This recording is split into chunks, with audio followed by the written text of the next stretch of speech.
नमस्कार विद्यार्थी मित्रांनो, कशा आहात तुम्ही सर्वजण?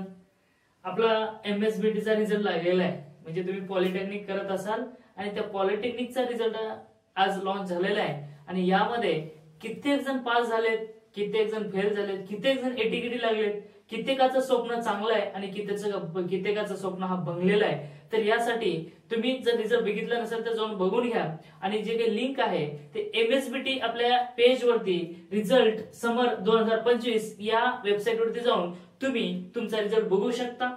आणि जर तुम्हाला चांगले पर्सेंटेज पडले असतील, आता मी सगळं सांगणार आहे तुम्हाला, फर्स्ट इयर, सेकंड इयर आणि थर्ड इयर कसा रिझल्ट आला, तुम्ही कसा तुम्ही अपेअर होणार आहेत, हे सगळे गोष्टी मी सांगणार आहे. कुठे खचून जायचं नाही, कसं आहे काय नाही, फुल मोटिवेशनल होणार आहे आणि तुम्हाला काय करायचं आहे काय नाही, कशी स्थिती असणार आहे तुमची, पास झाला असेल तर काय करता येईल, फेल झाला असेल तर काय करता येईल, एटीकेटी असेल तर काय करता येईल, पुढचं अभ्यासाचं नियोजन कसं करता येईल, कोणत्या सब्जेक्ट कधी वाचायचा, हे सगळं मी तुम्हाला सांगणार आहे. जर तुमचा थर्ड इयर झाला असेल, थर्ड इयरच्या नंतर तुम्हाला इंजिनिअरिंगला जायचं असेल तर कुठल्या ब्रँच मध्ये जायचं आहे, कसं घ्यायचं आहे, ऍडमिशन कसं घ्यायचं आहे, कुठल्या कॉलेजला घ्यायचं आहे, त्यानंतर तुम्हाला कुठल्या ब्रँच मध्ये घ्यायचं आहे, कुठल्या ब्रँच मध्ये डिप्लोमा झालेला आहे, हे सगळ्या गोष्टी सांगणार आहे. जर तुम्ही चॅनलला नवीन असाल तर आतापर्यंत सबस्क्राईब केलेलं नसेल तर आता करून घ्या, जेणेकरून नवीन माहिती तुमच्यापर्यंत पोहोचेल.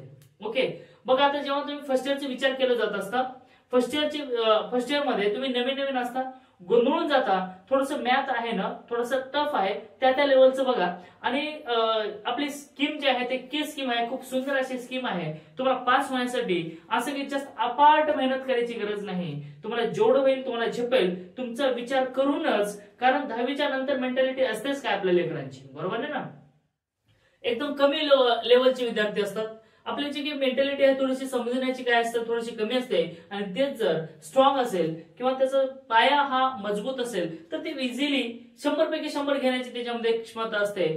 पण काही खेड्यापाड्यातले कुठले कॉपी सेंटरचे की तिथं काही कुठे लेक्चर झाले नाहीत, अशा विद्यार्थी दुसऱ्याचा बघून पॉलिटेक्निकला येतात आणि फसतात. तर खचून जायचं नाही, त्याच्यावरती मी तुला उपाय सांगणार आहे. अजिबात खचायचं नाही. तुम्ही मुलगा असेल, मुलगी असेल, नंतर असं ते आमचा मित्र इथे एवढं पर्सेंटेज घेतला, हे एवढं घेतलं, मग घरचे टोकतात, घरचे काय म्हणतात, मग मी कसं करू, म्हणून खचून जायचं नाही. खास मी तुझ्यासाठी व्हिडिओ बनवतोय.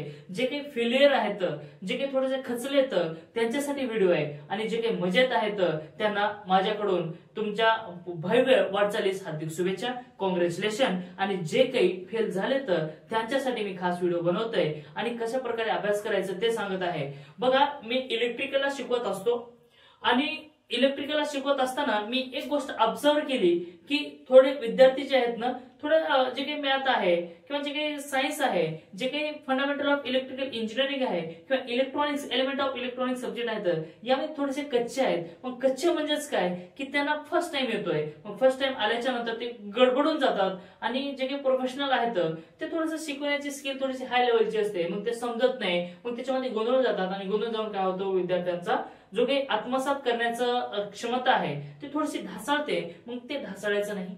ओके, मग बघा, तुम्हाला मॅथ वगैरे जर जमत असेल तर काय केस स्कीम आहे. मग केस स्कीमला तुम्हाला तर माहितीच आहे, जे काही तुमचे टीचर्स आहेत त्यांच्या हातामध्ये 30 मार्क आहेत, पण ते 30 मार्क 30 मार्क कसे आहेत ते सांगणार आहे.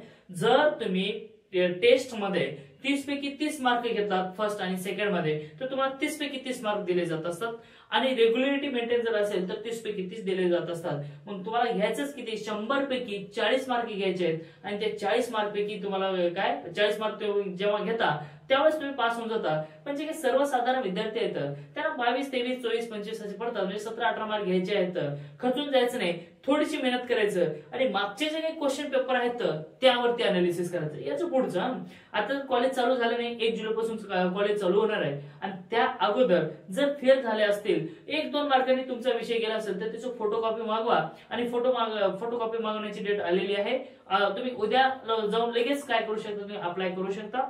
रिझल्ट आले की 1-2 दिवसामध्ये फोटोकॉपीसाठी तुम्ही अप्लाय करू शकता. आणि जर तुम्हाला खरंच अभ्यास करायचा असेल तर प्रिव्हियस क्वेश्चन पेपर जे काही आहेत ते घ्यायचे, त्याचं सोल्युशन कुठे आहे बघायचं, मॉडेल आन्सर कुठे आहे बघायचं बुक मध्ये. आणि सहसा तर जे काही आपले बुक्स आहेत टेक्नॉलॉजी असेल किंवा टेक मॅक्सचे असतील, याच्या बाहेरचं कुठलाच क्वेश्चन असत नाही. मग ते तुम्ही त्याच्यामध्ये बघायचं. जर असं समजत नसेल तर रट्टा मारून पास करून घ्यायची, आणि युट्यूबवर तर सगळे आहेत. आणि यामध्ये जर फंडामेंटल ऑफ इलेक्ट्रिकल इंजिनिअरिंग असेल तर त्या सब्जेक्टचे माझ्या चॅनलवरती बरेच व्हिडिओ आहेत, तिथे जाऊन तुम्ही बघू शकता. त्याच बुक मधले मी प्रॉब्लेम घेत असतो, जे काही आपलं एमएसबीटी अंतर्गत आहे त्यामध्ये जे काही प्रॉब्लेम दिलेत आपल्याला, जे काही थिअरी आहे त्याचं मी प्रॉब्लेम घेत असतो. खचायचं नाही, मेहनत करायचं. किंवा काही काही विद्यार्थी थोडंसं प्रेमामध्ये गोंधळून जातात, बरोबर. मग आता ते विद्यार्थी असेल किंवा विद्यार्थी, मुलगा असेल किंवा मुलगी, कारण जेव्हा तुम्ही फर्स्ट इयरला येता तेव्हा तुमचे एजेस काय, थोडंच एज आहे, पण त्या एज मध्ये कुठेतरी प्रेम होऊन जात असतं, कुठेतरी तुमचं बॉन्ड पक्का होत असतं, आणि यामध्ये तुम्हाला अभ्यासाकडे देण्यासाठी वेळच नसतो. कारण प्रेमाला सोडलं तर अभ्यास आपल्याला टोकारतो, आणि अभ्यासाला बघितलं की प्रेम टोकारतो. मग यामध्ये विद्यार्थी काय करत असतात, जास्त प्रिफरन्स हे प्रेमला देत असतात, म्हणजेच कुठं, लवला. कारण लव आपली जिंदगी सुधारू शकत नाही. कारण जे मुलगा असेल किंवा जी काही मुलगी असेल ते तुम्हाला साथ देणार नाही. तुम्हाला द्यावाच लागेल साथ, म्हटलं तर आपले बुक्स, आपला नॉलेज, आपली मेहनत. या व्यतिरिक्त तुम्हाला कोणी या दुनियामध्ये तुमचा जो काही भविष्य आहे ते चांगलं उज्ज्वल व्हावं याची अपेक्षा कोणी करत नाही. स्वतःलाच करावं लागेल. खचून जायचं नाही, परत तयारीने लागा, परत उठा पडा, पण तयारी करा. ठीक आहे. असं नाही की प्रत्येक माणूस पहिली वेळेस सक्सेस होतो. त्यांचे जे काही सक्सेस होण्याचे काही मार्ग आहेत ते किती हजार वेळेस एक्सपेरिमेंट करतात, 100 वेळेस करतात, आणि त्यानंतर कुठेतरी सक्सेस होत आहेत. मग त्या अगोदर ते फेल झालेलेच आहेत. असं नाही की प्रत्येक गोष्टी एकाच वेळेस होत असते तेव्हा आपल्याला भेटत असते. जेव्हा खरा एखादा सब्जेक्ट बॅक पडत असतो तेव्हा खरा इंजिनियर तयार होत असतो, आणि त्या इंजिनियर तयार होत नाही. मग त्यासाठी तुम्हाला काय करावं लागेल, मेहनत करावी लागेल. फेल झालं तर झालं, काही हरकत नाही. परत अभ्यास करा, परत अभ्यासाला लागा, आणि एक दिवस तुम्ही सक्सेस होता. आणि जसं तुम्ही परत करता ना तेव्हा तुमचा चांगला जो काही कन्सेप्ट आहे ते क्लिअरिटी चांगल्या प्रकारे होत असते. कारण एका विषयाचा आपण डबल अभ्यास करतोय आणि स्ट्रॉंगपणे अभ्यास करतोय, त्यावेळेस तुम्हाला काय होतं असतं, सगळं डोक्यामध्ये राहत असतं. आणि त्यानंतर जर विषय राहिला कुठला, समजा फर्स्ट इयरला असाल तुम्ही, तर काही खचायचं नाही. असं तर तुमचे 4 विषय बॅक असतील तर तुम्ही थर्ड इयरला, सेकंड इयरला इन होता, असं काही अडचण नाही. असं तर काही अवघड नाही, कारण ऑनलाईन काही विषय होते त्याच्यामध्ये ABCD तुका मारलं तरी पास होण्यासारखे विषय होते. मग त्यानंतर जे काही विद्यार्थी सेकंड इयरला आहेत, मग सेकंड इयरला जे काही विषय आहेत मी इलेक्ट्रिकलला सांगतो, ठीक आहे. कारण मला इलेक्ट्रिकलला जे काही सब्जेक्ट आहेत ते माहिती येतं, आणि इलेक्ट्रिकल मी शिकवत असतो. आणि काय क्रायटेरिया आहे ते माहिती आहे, तर इलेक्ट्रिकलच्या विद्यार्थ्यांसाठी सांगतो. बघा, इलेक्ट्रिकलच्या विद्यार्थ्यांना तर जे काही सब्जेक्ट होते ते थिअरीमध्ये 10 होते. 10 पैकी तुम्ही जर 6 विषय काढले असतील आणि 4 जर बॅक राहिले असतील, जे काही तुम्ही दिले ते एक्झाम दिलेत, तर तुम्ही थर्ड इयरला इन होता. आणि केस स्कीम आहे, आणि एखादी जे काही सब्जेक्ट राहिले तुमचे ते आताच अभ्यास करून घ्या, जेणेकरून तुम्हाला जेव्हा अभ्यास करायचे थर्ड इयरचा आणि सेकंड इयरचा झेपणार नाही. तर आतापासून तयारी करा. आणि विषय बॅक पडलेत किंवा मी फेल झालो किंवा मी थर्ड इयरला गेलो नाही म्हणून खाचून जाऊ नका. कारण प्रयत्न नव्याने करा, आणि जोपर्यंत तुम्ही नव्याने प्रयत्न करत नाही तोपर्यंत सक्सेस होत नाही. नाहीतर मग ते शिवाजी महाराजांच्या काळामध्ये असं हारले किंवा कोणीतरी अटॅक केलं म्हणून पळून गेले का? नाही, ते लढत राहिले, सातत्याने प्रयत्न करत राहिले, तेव्हा त्यांनी सक्सेस झाले. कुठलाही माणूस आपल्या जवळचा असो, बाहेरचा असो, रिलेटिव्ह असो, कोणीही असो, ते अपाट प्रेम करत असतं किंवा अपाट त्यानं मेहनत करत असतं, तेव्हा त्याला ती गोष्ट भेटत असते. आणि त्याचा सहजासहजी भेटलेलं सक्सेस टिकत नाही आणि त्याला व्हॅल्यू राहत नाही. जे घासून प्रयत्न केले जात असतात आणि तिथून सक्सेस भेटला जात असतो, त्याला सर्वात जास्त महत्व दिलं जात असतं. असं नाहीये की सगळं इझिली जे काही भेटतं ते जास्त काळ टिकत नाही.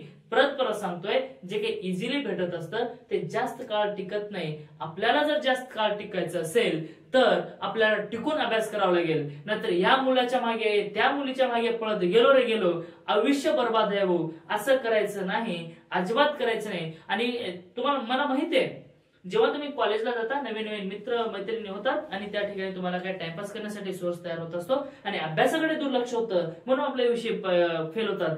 असं नाहीये की मला करायचंच नाही म्हणून, असं नाहीये, करावं लागतं. मी पण त्याच सिच्युएशन मधून आलेले आहेत आणि तुम्ही पण तिथूनच होत आहेत. पण सगळ्या गोष्टी करा, मी असं म्हणत नाही की करू नका, पण त्या लेवलने करा, त्या लेवलने तुम्ही त्याला टाइम द्या. आणि असं नाही की एका बलाच टाइम द्या बाकीच्या नाही. मित्राला टाइम द्यावा लागेल, मैत्रिणीला टाइम द्यावा लागेल, अभ्यासाला टाइम द्यावा लागेल, फॅमिलीला टाइम द्यावा लागेल, घरी टाइम द्यावा लागेल. सगळ्या गोष्टीला तुम्ही टाइम देत असता तेव्हा तुम्ही कुठेतरी सक्सेस होता. आणि त्या सक्सेस नाही, नाहीतर असं उगा अभ्यास करायचा ना, मित्र नाहीत ना, मैत्रिणी नाहीत, कोणीच नाहीत, तर तुला एड म्हणतील. बरोबर आहे ना. तर सगळ्या गोष्टी करा पण लिमिटेड मध्ये. असं नाही आपल्या जीवनामध्ये एक असा दलिंदर मित्र असलाच पाहिजे की आपले जे काही कांड आहेत ना ते सर्वात अगोदर त्याला माहित असलं पाहिजे. कारण जेव्हा आपण एकदम अशा सिच्युएशन मध्ये फसतो ना त्यावेळेस, आता समज आपण फेल झालोय, ठीक आहे, आपण काय फेल झालोय किंवा झालंही असेल तर त्यावेळेस आपल्याला एकदम असं फ्रस्ट्रेशन येतं की आता काय करू, कसं करू, काय नाही. मग त्यावेळेस त्याचे काय तुझं गांडू दोस्त किंवा काय म्हणतात त्याला लंगोटी यार असतो ना, ते तुझ्या सोबत येतो आणि म्हणतात अरे जाऊ दे रे, राहू दे, काय होणार आहे, आपण नंतर करू म्हणतात की नाही. त्या टाईपचं मित्र आता आपल्याला असायला पाहिजे. कारण आपण एक असा विजय येतं, आपल्या घरचे, बाहेरचे, रिलेटिव्ह आपल्याला टोमणे देत असताना त्यावेळेस आपल्याला विचार येते काय नाही, आता आपल्याला मरण्याशिवाय दुसरा पर्याय नाही. अशा वेळेस आपल्या डोक्यामध्ये खूप काही परिणाम येत असतात. त्यावेळेस तसा मित्र आपल्या सोबत जर असला तर त्या पाऊल उचलण्याच्या अगोदर आपण सावधान होतो. आणि सावधान होण्याचं काम कोण करतं तर ते मित्र. तर खचून जायचं नाही, नव्याने रुजायचं, नव्याने अभ्यास करायचा आणि नव्याने पास होऊन दाखवायचं. आणि आपली जे काही भावकी आहेत आणि आपल्यावर जे काही लोक हसतात ना त्यांना एक दिवस सक्सेस होऊन दाखवायचे आपल्याला. ठीक आहे, ह्याच्यानी होत नाही जर म्हटलं ना ते केल्याशिवाय राहायचंच नाही. हे लोक म्हणतात अरे ह्याला काय होणार आहे, पण ते होईपर्यंत आपण त्याची साथ सोडायची नाही, सातत्य टिकत राहायचं. आणि सातत्य तुम्ही करत राहिला तर तुम्ही पास होणार आहात आणि 100% तुम्ही सक्सेस होणार आहात. आणि जर लोक म्हणतात म्हणून तुम्ही पळून गेलात रे मग काहीच होणार नाही, उगा आहे मग ते सगळं काय सब मोहमाया आहे. तसं करायचं नाही, खर्चायचं नाही, अभ्यास करत राहायचं. आणि एखादी कुठला विषय राहिला 1-2 मार्कांनी जर राहिला असेल तर ते फोटोकॉपी मागून घ्या आणि फोटोकॉपीच्या नंतर तुम्ही रिचेकला द्या. तुमचे जे काही कॉलेज फोटोकॉपी मागून घेतला तुम्ही तर जे काही आपले टीचर्स आहेत, जे अनुभवी टीचर आहेत त्यांच्याकडून चेक करून घ्यायचं. आणि त्यांनी जर म्हटले की मार्क वाढतात तर आपण त्याला काय करायचं, रिसेंड करून टाकायचं. म्हणजे त्यांनी MSBT अंतर्गत घेतात आणि रिचेक करतात, दुसऱ्या टीचरकडून रिचेक करून घेतात आणि तुमचे जे काही मार्क पडले तर त्यांना अपलोड करून देत असतात. जर आता तुम्ही 3rd इयरला असेल, जेव्हा तुम्ही 3rd इयरला जाता आणि 3rd इयर तुम्ही पास झाला त्याच्यानंतर तुम्ही इंजिनिअरिंगला जात असेल तर इंजिनिअरिंग जात असताना तुम्ही डिप्लोमा कुठल्याही याच्यामध्ये घ्या, म्हणजे कुठल्याही सब्जेक्ट मध्ये घ्या. मे बी तुम्ही सिव्हिल मध्ये असाल आणि तुम्हाला इलेक्ट्रिकल जर घ्यायचं असेल तर घेऊ शकता. तुम्ही इलेक्ट्रिकल मध्ये असाल आणि तुम्हाला कम्प्युटर मध्ये घ्यायचं असेल तरी घेऊ शकता, काही अडचण नाही. तुम्हाला कुठल्या ब्रँच मध्ये आवडतो, तुमची ब्रँच कोणती आवडते त्यामध्ये तुम्ही इंजिनिअरिंगला ऍडमिशन घेऊ शकता. आणि इंजिनिअरिंगची ऍडमिशन करण्याची डेट अजून आलेली नाहीये, रजिस्ट्रेशन करण्याची डेट आलेली नाही. आणि ज्यावेळेस येईल त्यावेळेस मी तुम्हाला या चॅनलवरती टाकणार आहे. तर तोपर्यंत तुम्ही कुठे जाऊ नका. आणि व्हिडिओ आवडला असेल तर लाईक करा, शेअर करा आणि सबस्क्राईब करायला मात्र विसरू नका, जेणेकरून तुम्हाला नवीन व्हिडिओ या चॅनलवरती मिळेल. Thank you, take care, bye bye, all the best, congratulation.